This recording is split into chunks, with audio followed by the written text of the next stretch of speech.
Corona মহামারীর পর আবারও বড় ধাক্কা খেল বৈশ্বিক জ্বালানি বাজার। মধ্যপ্রাচ্যে যুদ্ধ পরিস্থিতি তীব্র হওয়ায় আন্তর্জাতিক বাজারে অপরিশোধিত তেলের দাম হঠাৎ করেই লাফিয়ে বেড়েছে।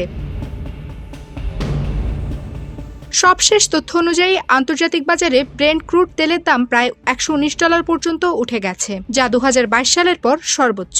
একই সঙ্গে যুক্তরাষ্ট্রের বেঞ্চমার্ক ওয়েস্ট টেক্সাস ইন্টারমিডিয়েট বা WTI তেলের দামও $105 বেশি হয়েছে। বিশেষজ্ঞরা বলছেন, ইরানকে ঘিরে যুক্তরাষ্ট্র ও ইসরায়েলের সামরিক সংঘাতের জেরে মধ্যপ্রাচ্যের গুরুত্বপূর্ণ জ্বালানি অবকাঠামো ও পরিবহন রুট হুমকির মুখে পড়েছে। বিশেষ করে হরমুজ প্রণালী দিয়ে বিশ্বে প্রতিদিন যে বিপুল পরিমাণ তেল পরিবহন হয়, সেখানে জাহাজ চলাচল ব্যাহত হওয়ায় সরবরাহ নিয়ে বড় ধরনের অনিশ্চয়তা তৈরি হয়েছে। সংকটের কারণে ইরাক, কুয়েত ও সংযুক্ত আরব আমিরাত সহ কয়েকটি বড় উৎপাদক দেশ উৎপাদন কমাতে বাধ্য হয়েছে। এতে বৈশ্বিক বাজারে সরবরাহ আরও সংকুচিত হয়েছে এবং দাম দ্রুত বাড়তে শুরু করেছে।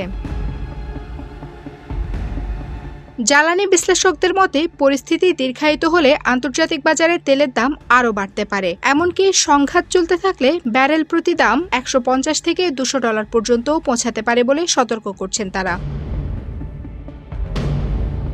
তেলের এই অস্বাভাবিক মূল্যবৃদ্ধি বিশ্ব অর্থনীতিতে নতুন চাপ তৈরি করতে পারে বলে আশঙ্কা করা হচ্ছে, কারণ জ্বালানি আমদানি নির্ভর দেশগুলোতে পরিবহন ব্যয়, বিদ্যুৎ উৎপাদন খরচ এবং পণ্যের দাম বেড়ে যাওয়ার ঝুঁকি তৈরি হয়েছে।